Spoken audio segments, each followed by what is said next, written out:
Bom dia, pessoal.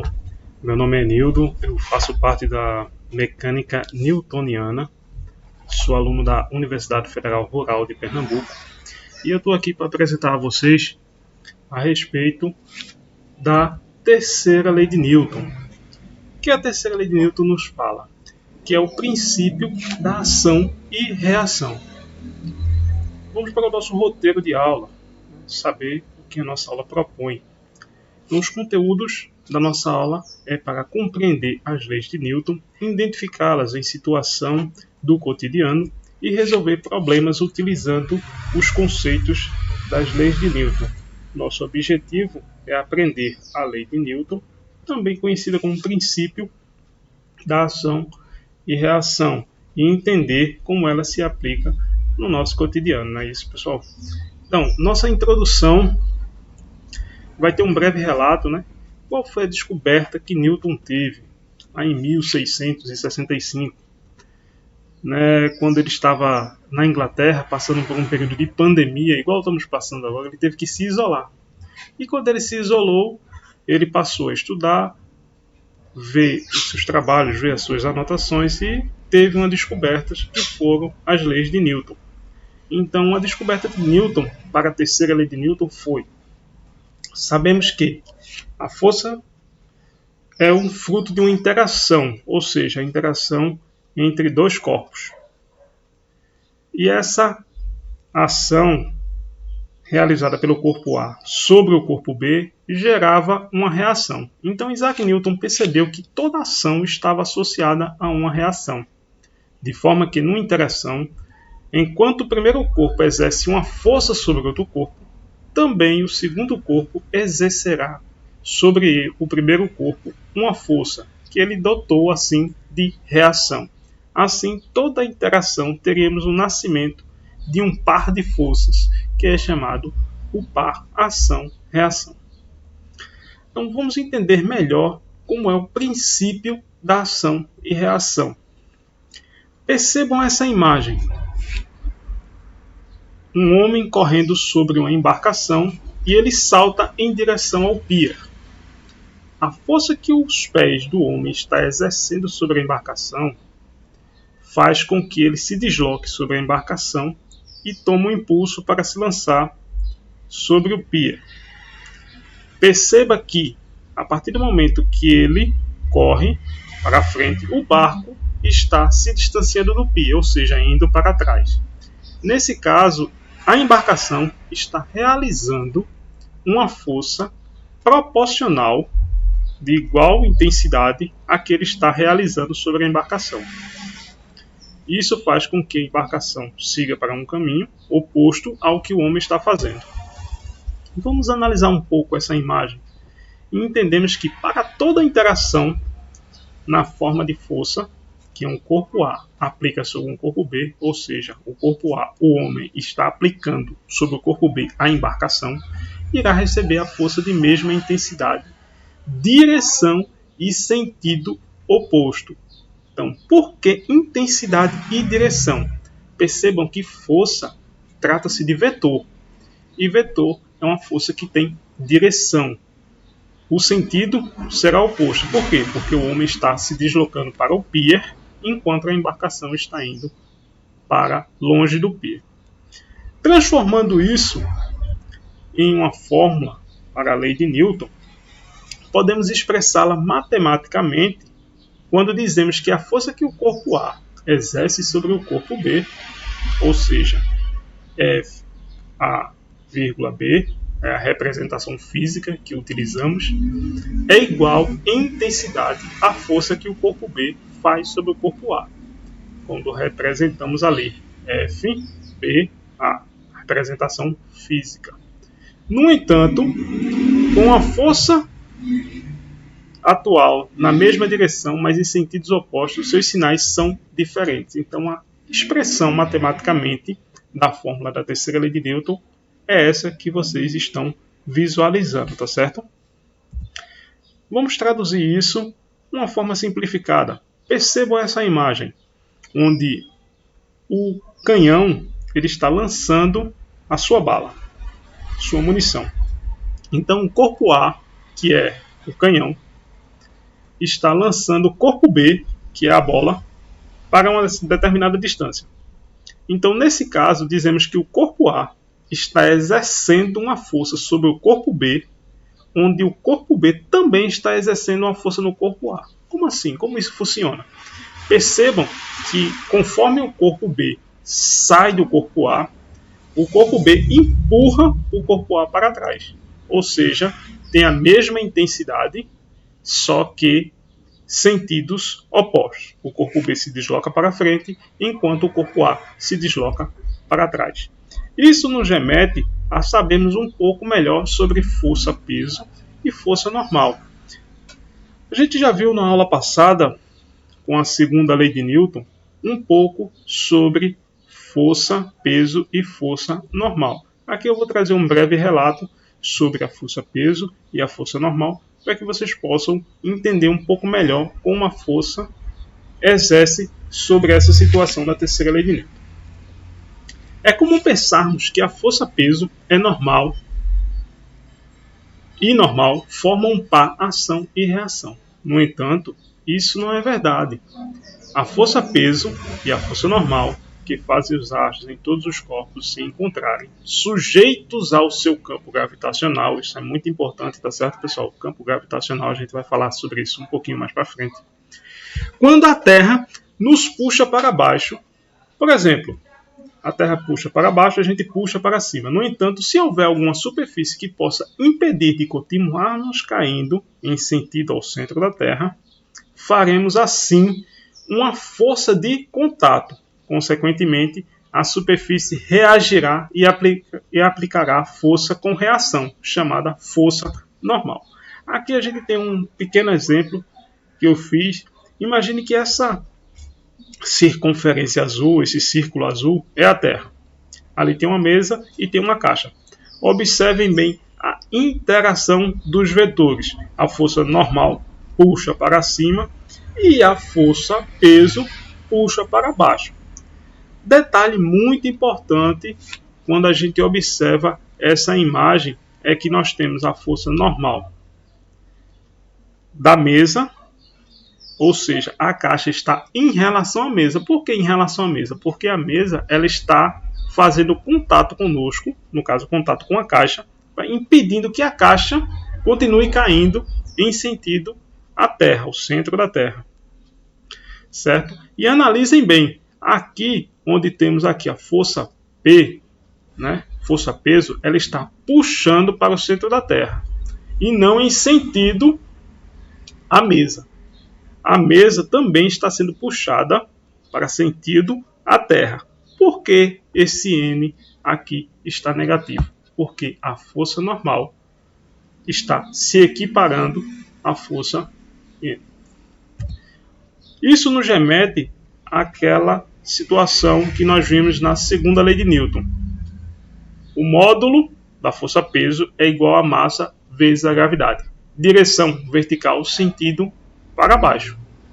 Se é gravitacional, está puxando para o centro da Terra.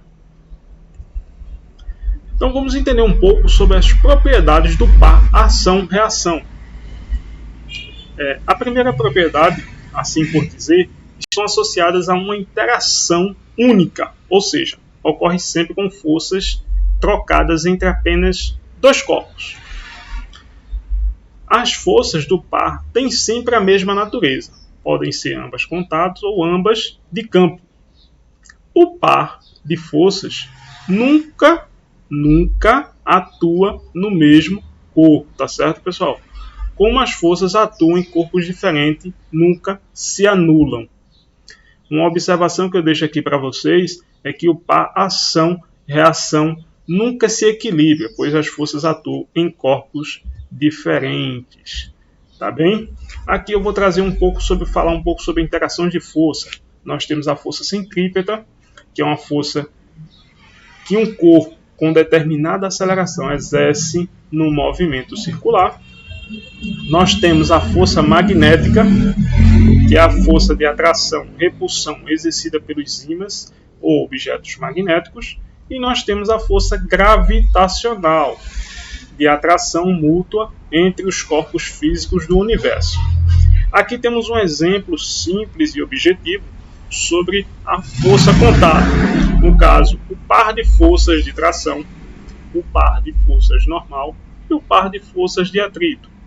E temos as forças de campo, que é o par de força gravitacional, o par de forças elétricas e o par de forças magnéticas. Vejam como abrange a terceira lei de Newton, como ela abrange a tantas forças. Não é isso, pessoal?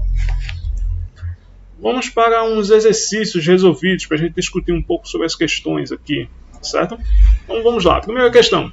Uma bola de peso igual a 1 Newton encontra-se em repouso, suspensa através de um fio ao teto de uma sala. Considere que ele esteja sujeito à ação exclusiva do seu peso, ou seja, representado pela vetor P, e da força de tração do fio, T, como a ilustração abaixo nos mostra. Então vamos imaginar que essa bola está presa ao teto e aí nós temos a força de tração do fio, né, e a força peso da bola. Letra A. Qual o módulo da força de tração? Letra B. As forças constituem um par ação-reação. Vamos pensar um pouco sobre essa questão. Vamos analisar bem. Vemos que uma bola de peso igual a 1 Newton encontra-se em repouso. Olha, essa primeira parte da questão, ela nos fala muito bem sobre a resposta que vamos ter sobre essa questão.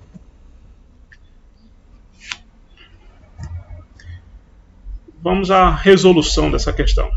Então, na letra A, pelo fato da bola estar em equilíbrio estático, repouso no caso, nesse caso nós temos que T é igual a P, onde T, que é a tensão, é igual a 1 Newton. Na letra B, nós temos a resolução de que, embora as forças atuantes na bola tenham a mesma intensidade, ou seja, 1 Newton, a mesma direção vertical e sentidos opostos, as forças peso e tração, percebam, não constituem um par ação-reação. Pelo qual motivo? As forças de ação e reação nunca atuam no mesmo corpo. Lembra que eu falei lá no começo do vídeo?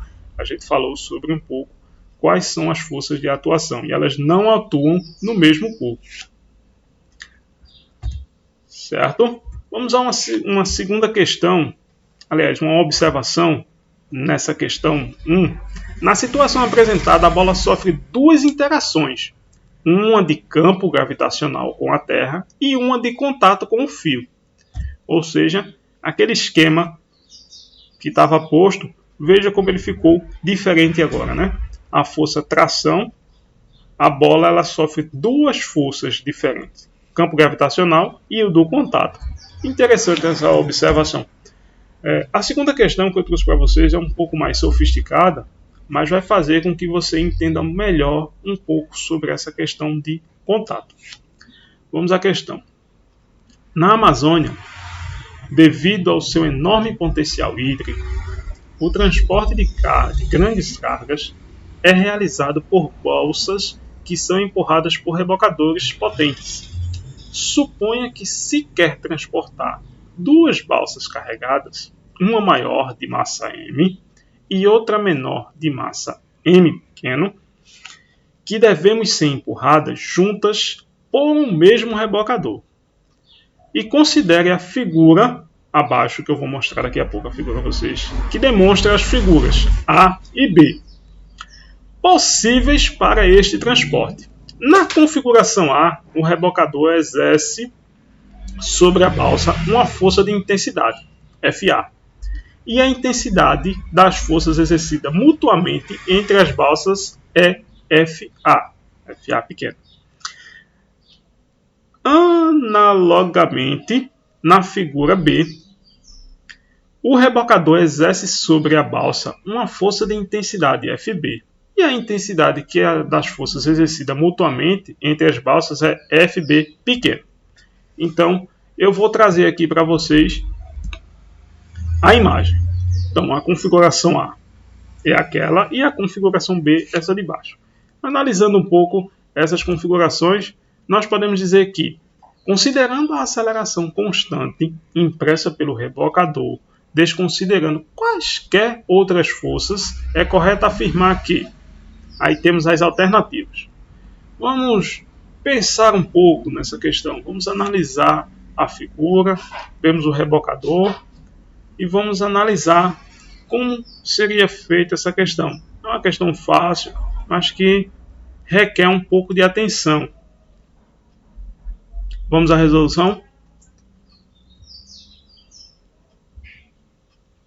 Então, sendo M maior que M menor, aplicando o princípio fundamental da dinâmica, as duas considerações vêm.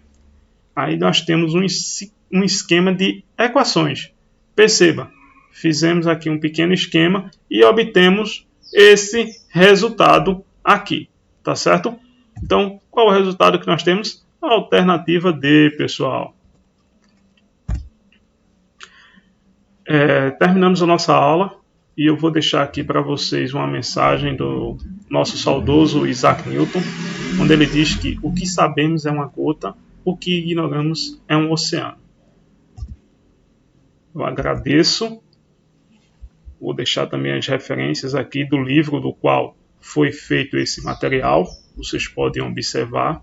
Esse material do PDF vai estar proposto lá na nossa sala do AVA, onde vocês poderão verificar, poderão analisar, rever novamente, caso perdeu alguma parte do vídeo, ou caso perdeu algum momento. Esse material vai estar disposto na nossa sala do AVA. O livro está disposto lá também na sala do AVA. Eu agradeço a vocês e bons estudos.